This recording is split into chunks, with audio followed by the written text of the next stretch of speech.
CQDX, CQDX, CQDX. This is Havana calling. CQDX, CQDX, CQDX. This is Radio Havana calling all shortwave listeners and radio amateurs. Welcome to...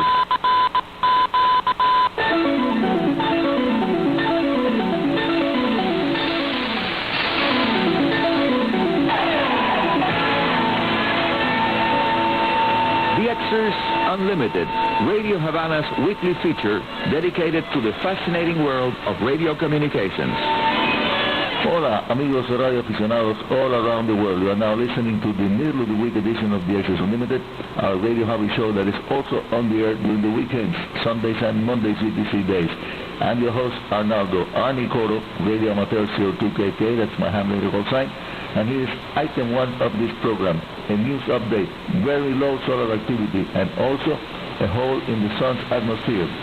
Solar wind flowing from a southern hole in the sun's atmosphere could reach the Earth on November the 2nd. Polar auroras and magnetic unrest are likely when the gaseous material arrives. Glare from the nearly full moon will mitigate but not wipe it out. So it seems like yet another geomagnetic storm may be around the corner. Item 2. Another news item, trans-equatorial propagation events are being observed on a very daily basis here in Cuba and also around the Caribbean and at latitudes as high as 30 degrees north. Trans-equatorial propagation, as it is known, is a very special form of radio wave propagation that was discovered by radio amateurs and for which so far there is not a solid theoretical basis to explain why it happens. All we know is that it takes place around the equinoctial periods and that it shows no correlation at all with the solar activity at the time the trans-equatorial event is happening. Item 3, Tropical Storm Philippe formed very near Cuba and rapidly moved into the Florida Straits and the open Atlantic Ocean. It brought a lot of rain here, and as usual, amateur radio emergency nets were activated here in Cuba at locations where it was necessary to count with the alternative communication systems aptly provided by radio amateur operators. The Cuban amateur radio emergency nets operate on the 2-meter band for local communications and on the 40 and 80-meter band for longer distance contacts and relays. Item 5.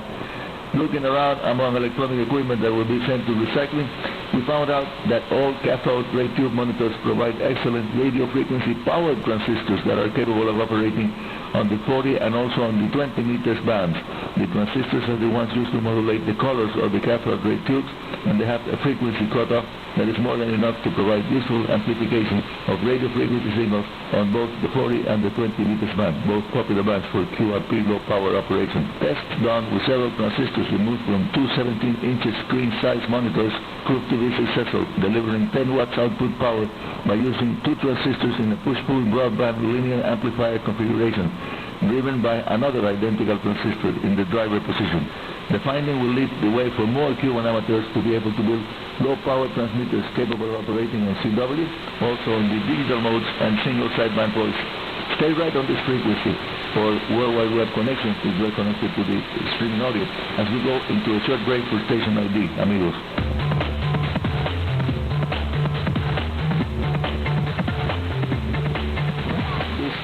Havana Cuba. The name of the show is DXers Unlimited, and we do QSL your signal reports and comments sent to info@enet.cu or via airmail to Arnie Coro, Radio Havana Cuba, Havana, Cuba. Yes, amigos, yes, my friends, Ask Arnie is certainly the most popular section of DXers Unlimited, closely followed by our, at the end of the show, typical shortwave propagation reports. Ask Arnie today will be answering the questions sent by listeners in Chile, Australia, the USA, Canada, and Germany. They all want to know how useful the new 60 meters amateur band may be. And as a second question, if I think a classic G5 or similar type of multi-band antenna, wire antenna, will work on the 5 megahertz or 60 meters band. So here we go with the answer to the first question.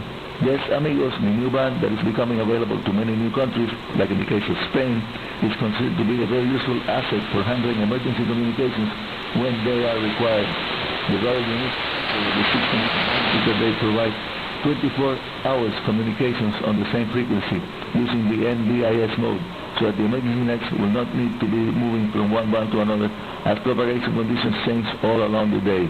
Although the band is just barely 15 kilohertz wide, Using narrowband digital modes and CW, it can accommodate several users. And now a reminder to all of you listening. The 60 meters amateur band is an amateur band assignment on a secondary user condition. That meaning that other communication services have absolute priority to use it. In other words, let me explain. If you are using the 60 meter band for the two-way radio contact with another amateur, and a station from other service starts using it, you must, and I mean it, you must immediately cease your transmissions because, as explained, if the amateur radio service assignment is on a secondary basis, a similar arrangement, by the way, as the way the 1979 World Administrative Radio Conference assigned the 30 meters or 10 megahertz band. 30 meters is just 50 kilohertz wide, and other users have priority over amateur radio service on that band. It's a secondary assignment also. So the new 60-meter band should work quite well, providing the much-needed frequency assignment for ideal emergency communications when required. And now the answer to the second question. I ran several tests on the 5 MHz amateur band using a W4RNL multiband wire dipole, an antenna that is very similar to DG5RB. And with the help of my Pi network antenna tuner and running about 15 watts of single sideband power, I was able to contact several stations all around the main island of Cuba and also located at the Isle of Youth around the sunset time. Signal reports of between S6 and S9 came back from CO8JPR, located in eastern Cuba, Las Tunas province, who was running higher power into his beautiful multiband, very efficient loop antenna. Now here at DXers Unlimited, more radio related information, direct and from the source, from Havana, Cuba. Here is more information about the 60 meters amateur band. The 60 meters or 5 MHz band is a relatively new amateur radio location by all standards. First introduced in the year 2002, that was originally only available in a few countries, such as the United States, United Kingdom, Norway, Finland, Denmark, Ireland, and later in Cuba.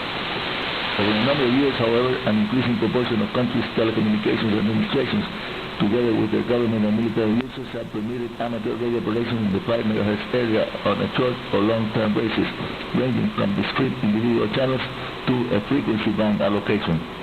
At the closing meeting of the 2015 ITU World Radio Communications Conference, WRC-15, on the 27th of November of 2015, amongst the final acts signed into the International Radio Regulations was one approving a worldwide frequency allocation of 5,351.5 to 5,366.5 kilohertz to the amateur radio service on a secondary basis. Let me insist on that, on a secondary basis.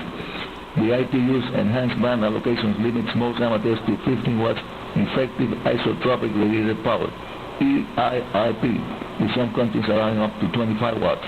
The ITU allocation came into effect on the first day of January of 2017, after which each country national administration must formally revise the rules and regulations to permit amateur operation on the new band. Some countries may decide to keep the previously assigned channelized frequency or band segments, while others may cancel the previous assignment and move the radio amateurs to the new worldwide ITU band. And now to add more knowledge related to the 60 meters or 5 MHz new band, here is a brief description of the propagation characteristics to be expected when using that band. The propagation characteristics report.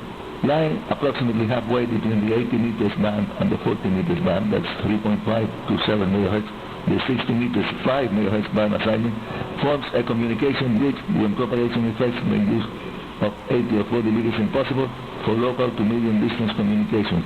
Something that is extremely important, often needed in emergency communication scenarios when there is no existing normal communications infrastructure or it is devastated, like in the case, for example, of hurricanes that destroy the cell phone systems.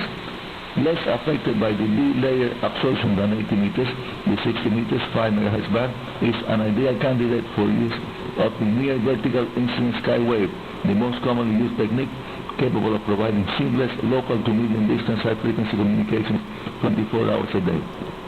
Information about the critical frequency of the atmosphere at any time is highly important for setting up and maintaining reliable NVIS, near vertical incident skyway radio links that are so useful during communications emergency. I hope to see you all at the weekend edition of DXers Unlimited, amigos.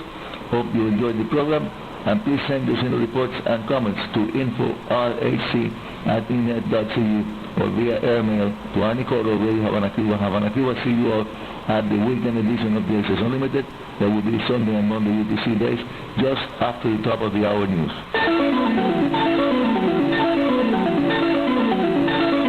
And that's all for today. This is Arnie Coro, Radio Amateur CO2KK, your host here at Radio Havana's DXers Unlimited, saying 73 and very good DX.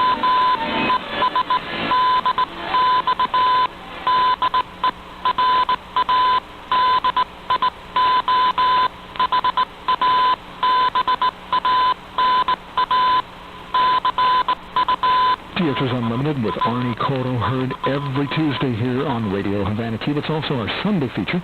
They have another program here with DXers Unlimited on Sundays and on Tuesdays, right here with Arnie Coro.